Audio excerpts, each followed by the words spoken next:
एक समय की बात है। एक छोटे से गांव में चार दोस्त रहते थे। राज, सिमरन, विनय और अनु। ये चारों बचपन से ही पक्के दोस्त थे। एक दिन गांव के बुजुर्ग ने उन्हें एक जादुई पेड़ के बारे में बताया जो सोना देने की क्षमता रखता था। लेकिन उस पेड़ तक पहुंचना आसान नहीं था। वह एक घने और खतरनाक जंगल में स्थित था। राज ने उत्साहित होकर कहा, दोस्तों, हमें इस जादुई पेड़ के खोज में जाना चाहिए।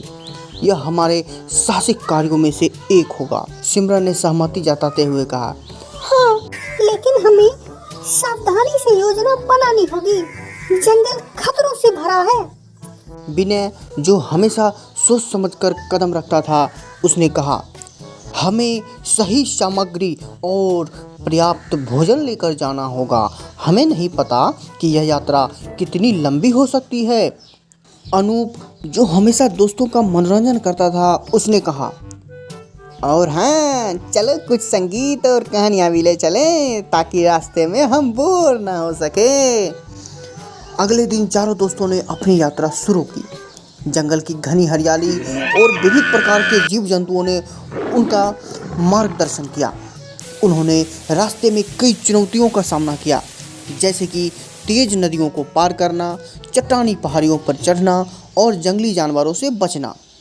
एक रात जब वो आग के पास बैठे थे, राज ने कहा, देखो दोस्तों, हमने जो कुछ भी किया है वो हमारी दोस्ती और साहस को दर्शाता है। सिमरन ने जवाब दिया, हाँ, और हमने सीखा है कि साथ में हम किसी भी चुनौती का सामना कर सकते हैं।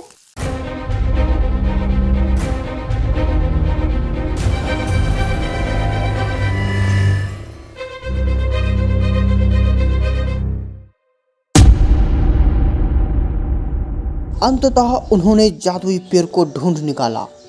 यह एक विशाल सुनहरे पत्तों वाला पेड़ था जिसकी शाखाओं में अनगिनत सोने के सिक्के लटक रहे थे। चारों दोस्त अविश्वसनीय दृश्य को देखकर चकित रह गए।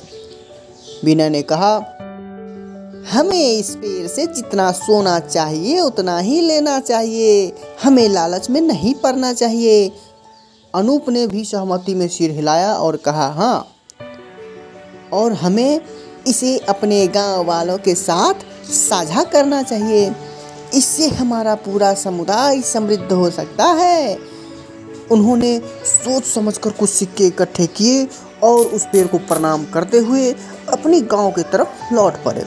वापसी के दौरान उन्होंने उन सभी चुनौतियों के बारे में बात की जिनका उन्होंने सामना किया था और कैसे उनकी दोस्ती ने उन्हें उस चुनौतियों से उबरने में मदद की।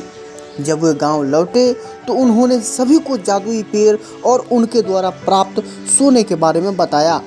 गांव वालों ने उनकी बहादुरी और उदारता की प्रशंसा की। चारों दोस्तों ने उस सोने का उपयोग गांव में एक स्कूल और एक अस्पताल बनाने के लिए किया, जिससे उनका समुदाय और भी समृद्ध हो गया। राज ने एक दिन सभी से कहा, हमारी यात्रा ने हमें सिखाया कि सच्ची दौलत सोने में नहीं बल्कि हमारे रिश्ते और समुदाय की भलाई में है।